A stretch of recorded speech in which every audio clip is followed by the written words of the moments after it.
Hi buddies, முன்னொரு காலத்துல இருந்து இப்போ வரைக்கும் மாறாத ஒரே தொழிலா இருக்க ஒரு சென்சிட்டிவான டாபிக்கை பத்தி தான் பேச போறோம். இந்த கதை 40s to 70s நடந்த உண்மை நிகழ்வுகளை தழுவி எடுக்கப்பட்ட ஒரு அமேசிங் ஸ்டோரி டெல்லிங் மூவி. என்னதான் ஸ்டோரியில 18+ இருந்தாலும் டீன் வயசா படத்துல எந்த ஒரு ராவான கண்டென்ட்டும் இருக்காது. ஏன்னா பார்த்து பக்குவமா எடுக்கப்பட்ட ஒரு கருத்துள்ள படம் இது. இப்போ இந்த படத்தை பத்தி ரொம்ப ஷார்ட் அண்ட் ஸ்வீட்டா பார்த்துடலாம். அகெயின் இனிமே தரமான படத்தை எடுத்துன்னு வந்து சேர்க்கணும்னா சப்ஸ்கிரைப் பண்ண மறந்துடாதீங்க.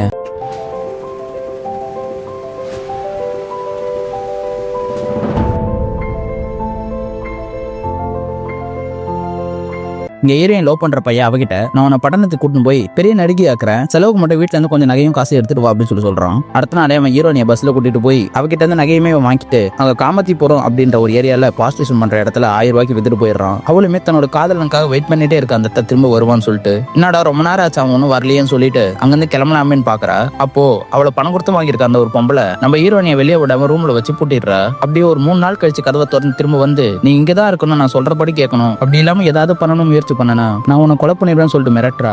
நம்ம ஹீரோனும் இவ்வளவுதான் நம்ம லைஃப் போல அப்படின்ட்டு அந்த நரகத்துக்குள்ள போக முடிவு பண்றா. அப்படியே அங்க கூட இருக்கிறவங்க எப்படி தொழில் பண்ணணும் சொல்லி கொடுக்குறாங்க.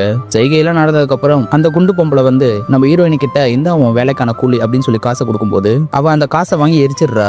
இப்படியே ஒரு வருஷமும் கடந்து போது நம்ம ஹீரோயினோட டிமாண்டும் ரொம்ப அதிகமாயிடுது. அதே மாதிரி இதனாலே என்னவோ அந்த குண்டு பொம்பளைக்கு நம்ம ஹீரோயினை பார்த்தாலே பிடிக்க மாட்டேங்குது. அப்படி ஒரு நாள் ஒரு மோசமான கேங்ஸ்டர் ஒருத்தன் அந்த இடத்துக்கு வரும்போது இந்த குண்டு பொம்பளைய பிளான் பண்ணி நம்ம ஹீரோனியை மாட்டி விட்டுறா. அவன் நினைச்ச மாதிரியா ஹீரோனியை அவன் ரொம்ப மோசமாவே காயப்படுத்திடுறான். இதை பத்தி அந்த பொம்பளை கிட்ட நம்ம ஹீரோனி கேட்கும் போது எனக்கு இதை பத்தி ஒன்னும் தெரியாது சொல்லி சமாளிக்கிறா. அதை கேட்ட மத்த பொண்ணுங்கள்லாம் இவன் தான் ரொம்ப மோசமானவன், இவனோட பாஸ் ரொம்ப நல்லவன் சொல்றாங்க. இதனாலே நம்ம ஹீரோனி அந்த பாஸ் திட்டி போயிருக்கா. அப்படியே நடந்த விஷயத்துல அந்த பாஸ் கிட்ட சொல்லும் பொழுது அதுக்கு அவருமே இதெல்லாம் பாக்குறது வேலை கிடையாது, கிளம்பு அப்படின்னு சொல்றாரு. ஹீரோனியுமே வேற வழியே இல்லாம அவன் குடும்ப பத்தி வந்த காயத்தெல்லாம் காமிக்கிறா. அதுக்கு அவருமே என்னவோ அண்ணனா நினைச்சு கவலைப்படாம இங்க இருந்து கிளம்பு, இதுக்கப்புறம் அவன் உன்னை தொல்லை பண்ணாம நான் பாத்துக்கிறேன் சொல்றாரு. இதுக்காகவே அடுத்த நாள் அங்க ஒரு ஆளையுமே நிப்பாட்டுறாரு. அகைன் அந்த கேங்ஸ்டர் வந்து நம்ம ஹீரோனியை கூப்பிடும் போது வெளியே நிப்பாட்டி வச்ச பையனும் பாஸ் கிட்ட சொல்றதுக்காக கிளம்பிடுறான். எல்லாருமே நம்ம ஹீரோனிக்கு இன்னுமே சொல்லிட்டு பயந்துட்டு இருக்கும் போது அங்க கரெக்டான டைம்ல பாஸ் அங்க வந்துடுறாரு. அந்த இடத்துக்கு வந்த பாஸ் அந்த கேவலமான கேங்ஸ்டர் அடிச்சு கொலை பண்ணிடுறாரு. நம்ம ஹீரோனியுமே அவன் காசு கொடுத்தானே அவன் கழுத்துல இருக்கிற செயின் அறுத்துட்டு போறா. இதெல்லாம் பார்த்த உடனே மாட்டி விட அந்த குண்டு பொம்பளை பயந்து போயிடுறா. அடுத்த ஒரு நாள் அந்த குண்டு பொம்பளை ஹார்ட் அட்டாக்ல இறந்து போகும்போது நம்ம ஹீரோனுமே அவகிட்ட இருக்க எல்லா நகையுமே எடுத்து அங்க தொழில் செய்யற எல்லா பொண்ணுங்களுக்குமே அதை பிரிச்சு கொடுத்துட்றா. இதெல்லாம் பார்த்துட்டு அங்க இருக்க பொண்ணுங்களாம் அவளுக்கு அப்புறம் எங்களையுமே இந்த இடத்தையுமே நீ தான் பாத்துக்கணும்னு சொல்லிட்டு எல்லாரும் கேட்கவே நம்ம ஹீரோனியே வேற வழி இல்லாம ஒத்துக்கிறா. அப்படியே நாட்களும் கடந்து போகுது. அப்படி ஒரு நாள் அங்க பிரசிடென்ட் எலெக்ஷன் வரவே அவ அகைன் அந்த பாஸ் கிட்ட போயிட்டு நான் இந்த எலெக்ஷன் நினைக்க போறேன், எனக்கு உங்களோட முழு சப்போர்ட் வேணும்னு சொல்லி கேட்கவே அவருமே சரின்னு சொல்லிடுறாரு. இதுக்கிடையில ஆப்போசிட் எலெக்ஷன் நினைக்கிறவங்க நம்ம ஹீரோயின் அவளா வந்து வாபஸ் ஆகணும்னு சொல்லிட்டு என்னவோ பண்ணி பாக்குறாங்க. எதுக்கும் மசியாத நம்ம ஹீரோயினை நேர்லயே வந்து மிரட்டி பாக்குறான். ஆனா எதுக்கு அசராத நம்ம ஹீரோயின் நீ என்ன வேணா பண்ண, நான் தான் ஜெயிக்க போறேன்னு கான்பிடண்டா இருக்கா. சொன்ன மாதிரியே அவதான் ஜெயிச்சிடுறா. ஜெயிச்சதுக்கு அப்புறம் அவளுமே நிறைய ஊருக்கு நல்லது பண்றா. அப்பதான் ஒரு நாள் ஒரு ஸ்கூல் மேனேஜ்மெண்ட்ல இருந்து வந்து நம்ம பாஸை மீட் பண்ணி எங்க ஸ்கூல் பக்கத்துல தான் இந்த ப்ராஸ்டியூஷன் பண்ற ஏரியா இருக்கு, இதனால படிக்கிற பசங்க கெட்டு போயிடுவாங்க, இந்த ஏரியாவை காலி பண்ணி கொடுங்க சொல்லிட்டு கேக்குறாங்க. ஆனா நம்ம பாஸுக்குமே தெரியும் அவங்க இந்த இடத்த காலி பண்ணிட்டு பெரிய பெரிய அபார்ட்மெண்டா கட்டணும்னு ஆசைப்படுறாங்கன்ட்டு.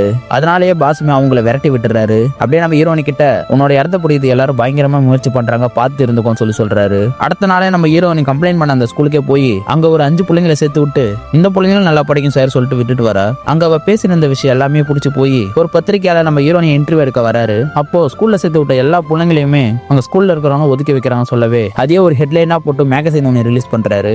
அந்த ஒரு செய்தி ரொம்பவே பிரபலமாகவே நம்ம ஹீரோனியா ஒரு மாநாட்டுக்கு பேச சொல்லி கூப்பிடுறாங்க.